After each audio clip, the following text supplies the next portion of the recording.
এ মধু মধু বিশাল স্বাদ, বিশাল স্বাদ। আরে কি স্বাদ লাগে মদনের বউ সহযোগিতা ছিল কটকটি, এত স্বাদ করে। আমাদের চাতালে এখানে ভুট্টা শুকাইতে দেওয়া হয়েছে। আমাদের মামিরা এখানে বসে আম কাটতেছে। আরেক মামি, চিনি মামি একটু দেখেন, চিনি মামি এখানে মরিচ তেলে বাটনাতে পিষে নিচ্ছে, আম ভর্তা বানাবে। আমাদের বাসা থেকে চিনি নিয়ে আসছে, আমগুলো ওনারা কুড়াই নিছে, লবণ মরিচ চিনি সব আমাদের, তাই না মামি? কিছু বলেন মামি, হ্যাঁ আর কিছু বলেন। আমগুলো কোথায় পাইছেন? আমগুলো কুড়ে পাইছি, গাছ থেকে পারছি, আর কলা গাছ উঠছে মামি আম কুড়াইছি, হ্যাঁ কয়টা পারছি, চুরি করছি। মদনের বউ সহযোগিতা ছিল। তারপর তাকে আগে ছিলে নিছি, তারপরে তা খেলে আম কাটনি দিয়ে কাটছি, তারপরে মরিচ ভাজে নিচ্ছি, পিষিচ্ছি বাটনা, হ্যাঁ তারপরে আম চিনি দিয়ে মরিচ দিয়ে মাখবো, আচ্ছা তাই খাবো। নেন মাখেন, তাকে খাবো। হ্যাঁ মাখেন, এই যে কি ভিডিও করে পোস্ট করে দিব ইউটিউবে।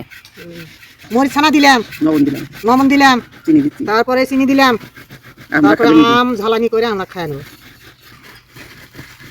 মামি এখন আমগুলোকে সবকিছু দিয়ে চিনি লবণ মরিচ তেলে বাটনায় পিষে নিয়েছে, সবকিছু দিয়ে ভালোভাবে মেখে নিচ্ছে। এ মধু মধু বিশাল স্বাদ, বিশাল স্বাদ, এত স্বাদ করে। ভয়া করতেছে। আম ভর্তা খাওয়ার জন্য আমরা এখানে কলা পাতা কেটে নিয়েছি, কলা পাতাতে আজকে সবাই মিলে আম ভর্তা খাওয়া হবে।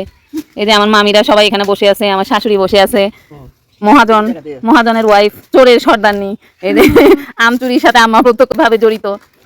এখানে কলা পাতা কেটে নেওয়া হয়েছে, এখন সবাই কলা পাতাতে আম ভর্তা খাবে। জলদি না পাই ওখানে ধর না, জলদি ঝোল ঝোল হুম।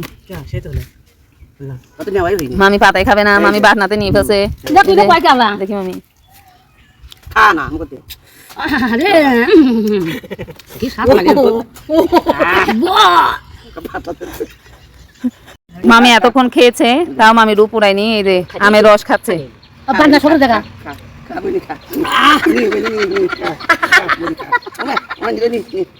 এই যে এখন পাভেল চলে আসছে আমাদের সাথে আম ভর্তা খাওয়ার জন্য। তার জন্য টাকা 100 বকশিশ দিল আম ভর্তা খাওয়াইছেন তাই?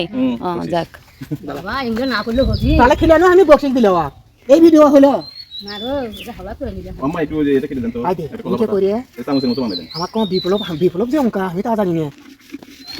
এখানে পাভেল আম ভর্তা খাচ্ছে। সেই স্বাদ।